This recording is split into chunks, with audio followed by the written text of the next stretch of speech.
Don't get sucked into getting every bit of photography gear that you see online or on social media, because trust me, photography is an expensive hobby and the chances are you won't even use half the stuff anyways. So keep watching, because I'll show you the basic kit that every photographer should start off with, and I'll show you how to keep it to a budget too.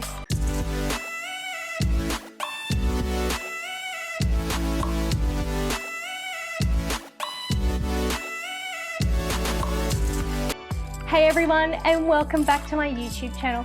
As I just said before, a beginner photographer doesn't need all the fancy gear to make them a great photographer, or even a professional photographer for that matter. Right now, you just need the basics to get you started, then you can practice using that equipment, and then over time, as you develop your photography style and discover what type of photography you're interested in, then you can go and buy the gear that you need as you progress. But for now, here is the basic photography gear that you need. The first is DSLR. Duh! This one's pretty obvious, but as mentioned in one of my previous videos, which I'll put a card for up here, the Nikon D3500 is a perfect camera for beginners, and it's pretty cheap in comparison to other cameras. Next is lenses. Some people find it really tricky choosing lenses because there's so many out there and they all do so many different things which we don't even understand the half of, and they all have different compatibility with different cameras.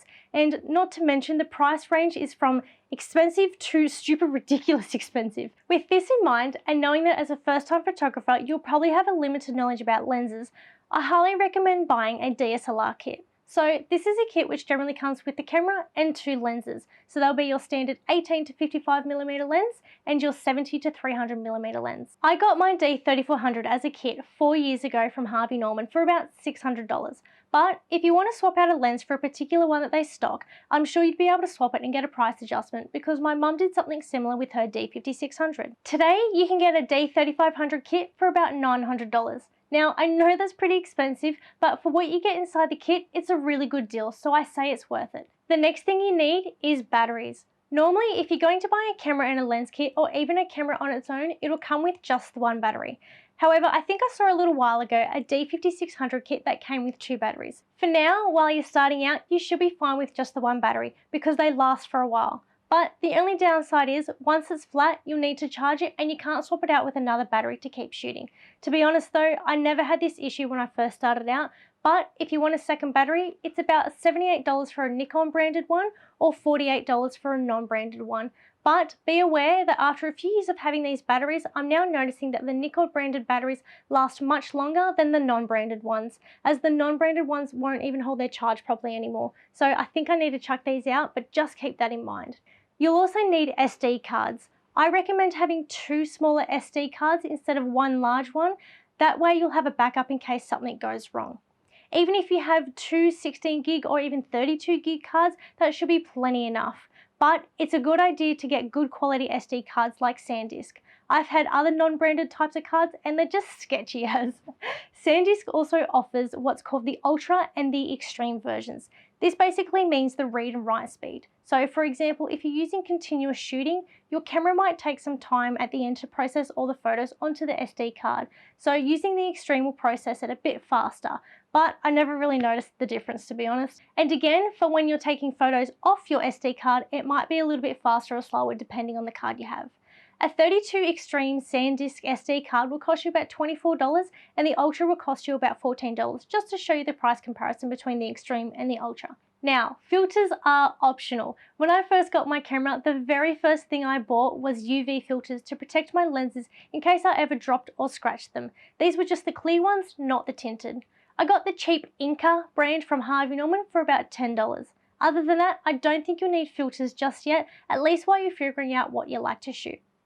A tripod is also optional because, again, it depends on what you want to shoot. If you're doing something like landscape photography and find that you do need a tripod to put your camera on, you can get yourself an El Cheapo one until you can eventually afford to upgrade to a better one. But just expect it to be a little bit on the flimsy side, so just don't use it in strong winds and stuff like that. My first tripod was a cheapy $100 one, which I had for about 3 years until I upgraded to a proper one, which then cost me about $300 because I needed it to be sturdy for when I was doing night photography. But don't get one unless you really need to, because you can honestly do most of your photography freehand unless you need to use slow shutter speeds under 1/60th of a second. Last but not least is a camera bag. If you travel a lot, it's best to invest in a properly padded camera bag. I bought mine secondhand from a friend, and it's a big, bulky National Geographic bag, which is perfect for all my camera gear.